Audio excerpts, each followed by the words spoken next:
కన్యరాశి వారికి ఎప్పుడూ లేనటువంటి విధంగా 6వ స్థానంలో చతుర్గ్రహ సంచార స్థితితో ప్రారంభమయ్యి పంచమగ్రహ సంచార స్థితితో సంచారం చేయనప్పుడు గ్రహ దోషాన్ని తొలగించుకొని గ్రహ ఐశ్వర్యాన్ని ఎలా పొందాలో ఈ వీడియోలో సవివరంగా సంపూర్ణంగా తెలుసుకుందాం. కన్యరాశిలో ఏ నక్షత్రాలు వస్తాయి అనగా ఉత్తరా నక్షత్రంలోని 2, 3, 4 పాదాలు, హస్తా నక్షత్రంలోని 4 పాదాలు, చిత్తా నక్షత్రంలోని 1, 2 పాదాలు కలిపితే కన్యరాశి.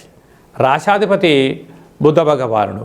పంచమ స్థానంలో కుజ సంచార స్థితి ఉండడం వలన నూతనంగా వివాహమైన వారికి, సంతానం కావాలి అనుకుంటున్న వారికి చాలా శుభవార్తలు వింటూ విందులు, వినోదాలు, ఆధ్యాత్మికమైన తీర్థయాత్ర కార్యక్రమాలలో ఉన్నతమైన విజయాలు మీ సొంతమవుతాయని చెప్పి గమనించగలగాలి.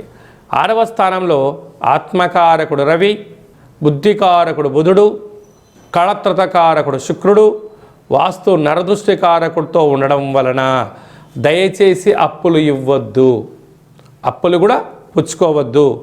మంగళవారం రోజున అమావాస్య తిథి 24వ తారీఖున అష్టమి తిథి ఎందున దూర వాయు జల ప్రయాణాలను పెట్టుకోవద్దు.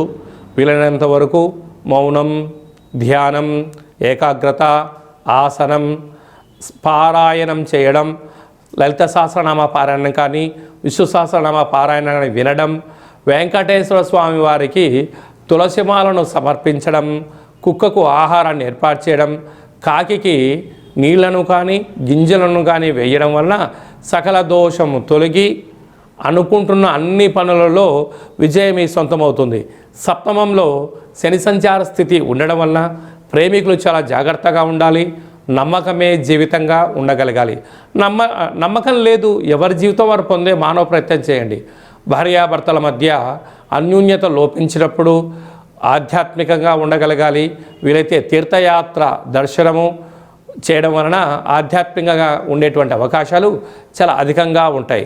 అదే కాకుండా రాజ్యస్థానంలో గురు సంచార స్థితి ఉండడం వలన ఉద్యోగము, స్థల మార్పు, ఉద్యోగ మార్పు, విదేశాలకు వెళ్ళాలి అనుకుంటున్న మీ కోరిక కూడా నెరవేరబోతుంది. వ్యయంలో కేతు సంచార స్థితి ఉండడం వలన ఉన్నంతలో మౌనము, జ్ఞానము, సత్ప్రవర్తన, ప్రతిదీ కూడా విషయ పరిజ్ఞానంతో మీరు ముందుకు వెళ్ళగలిగినట్లయితే రాజయోగం మీ సొంతం అవుతుందని చెప్పి గమనించాలి. ఇలాంటి కాల సమయంలో మంగళవారం పూట అష్టమి తిథి యందున కాళభైరవ కూష్మాండ దీపము మీకు అదృష్టాన్ని